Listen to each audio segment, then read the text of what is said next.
경제 소식꾼입니다. 조 바이든 미국 대통령의 말 한마디에 전통적인 산유국인 사우디아라비아와 러시아가 잔뜩 긴장하기 시작했습니다. 최근 전 세계적으로 대두된 인플레이션 위기로 인해 미국은 전략 비축유를 전격 방출하기로 결정하였는데요. 지난 11월 10일 미국 소비자 물가지수가 발표되었는데 전년 같은 기간 대비 6.2%가 상승하면서 생각보다 높은 수치에 전 세계가 놀랐습니다.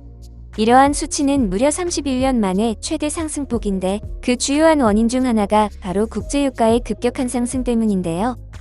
그동안 경기 회복에 따라 원유 수요가 늘어나 미국을 비롯한 국제사회에서는 산유국들에게 증산을 요구했지만 산유국들은 증산은커녕 오히려 담합하면서 폭리를 취하며 이 상황을 즐기고 있었는데요. 몇몇 산유국들의 욕심으로 전 세계는 인플레이션으로 고통받고 있던 현실이었죠.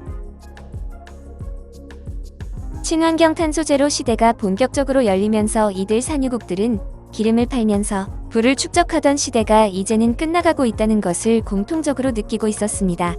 그래서 얼마 남지 않은 석유 시대에 최대한 이익을 많이 남겨두고 그 축적된 돈으로 새로운 산업을 개척하려는 것이 이들 산유국의 전략이었는데요. 우리나라와 같이 석유 자원이 없는 국가는 국민들의 성실한 노력과 창의적 아이디어를 통해 부를 축적해왔으며 그 과정에서 혁신적인 제품들을 만들어 전 세계 인류의 발전에 기여하고 있습니다.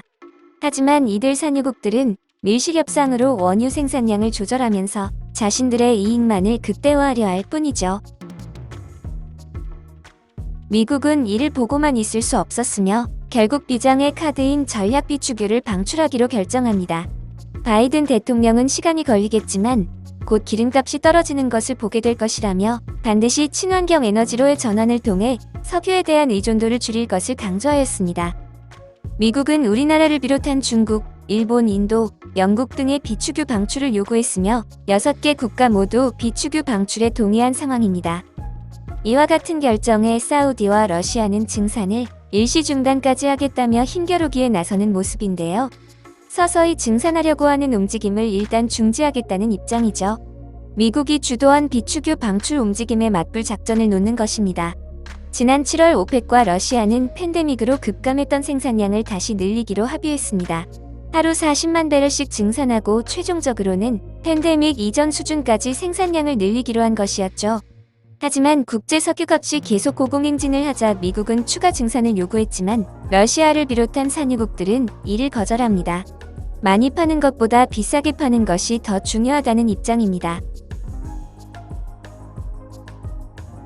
외신에 따르면 이번 비축유 방출은 국제사회에서 가장 큰 규모의 비축유 방출이라고 이야기합니다.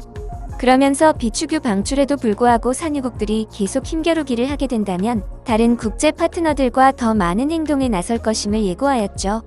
또 사우디에 이은 중동 제2의 석유국가인 이란과의 핵협상도 곧 다가오고 있는데요. 현재 이란은 핵개발을 하고 있어 미국에 의해 원유 수출이 제재되고 있는 상황입니다.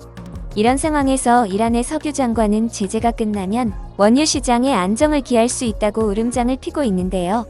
석유를 둘러싼 치열한 수싸움이 어떻게 전개될지 지켜봐야 할 듯합니다.